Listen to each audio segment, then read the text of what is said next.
Hello, we've been talking about symphonies and orchestra instruments, and last week we covered strings. This time we're talking about brass instruments. Brass is actually a soft metal, and it's very bright and shiny, and it looks a lot like gold. But brass instruments are made of giant brass tubes, and they're made into giant cone shapes where the sound comes out.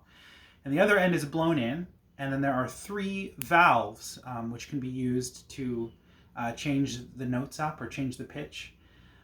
So from those three valves, you can get any combination of all 12 of the notes that are available. Here are the four main brass instruments: tuba, trombone, French horn, and trumpet. Tuba is the lowest one. It's like the double bass, like we talked about last week. It covers the lowest range. Trombone is the next lowest. Trombone actually doesn't have any valves or any buttons at all. All the sounds are made by it sliding. The whole instrument slides apart, and where the slide, however far apart the slide is, determines what the pitch is. French horn is the next one up. That's the most common you'd hear in movie soundtracks. Whenever you hear that big movie sound, you're usually hearing French horns. And trumpets are the highest and also the loudest of all the brass instruments. There are other instruments that are made of brass but are not considered to be symphonic instruments. For example, the saxophone doesn't have valves, it has keys, it has a button for each individual note. So it's not considered part of the symphonic brass category.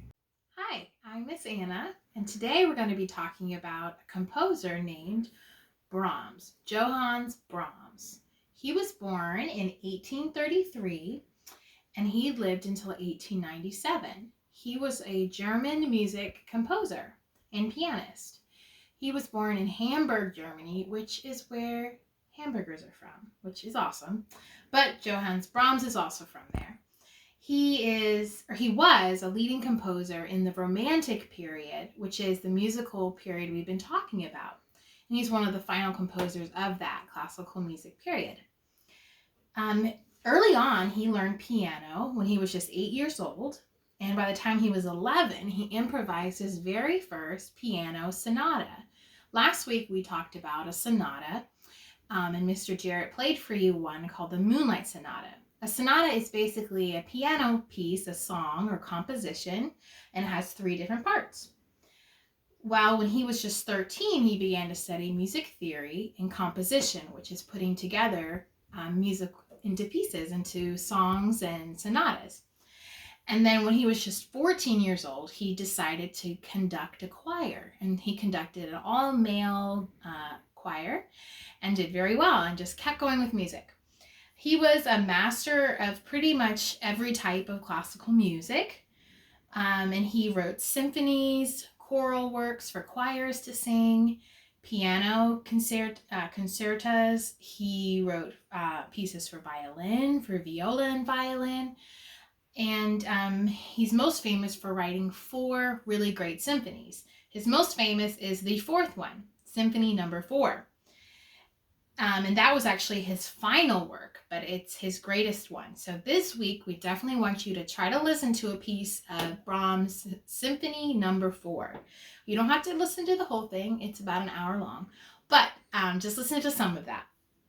The interesting thing, though, he's never actually wrote an opera.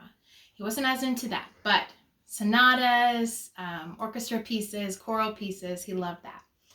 He's known for composing very large and complex musical pieces, and he was a really conservative composer in the Romantic period. So he stuck very closely to that style of music. He was very influenced by famous composers before him. You may have heard of Beethoven and Bach. He liked their work, and you can hear a lot of influence from Bach in his Symphony Number 4, in Brahms' Symphony Number 4.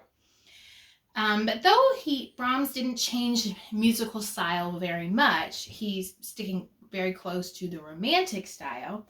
He did influence composers who came after him, and those that came after were more they more revolutionized the musical period.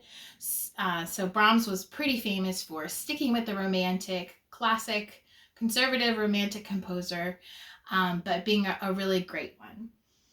So this week, listen to Brahms Symphony Number 4, and then now Mr. Jarrett will play for you another one of Brahms' pieces. It's not a symphony.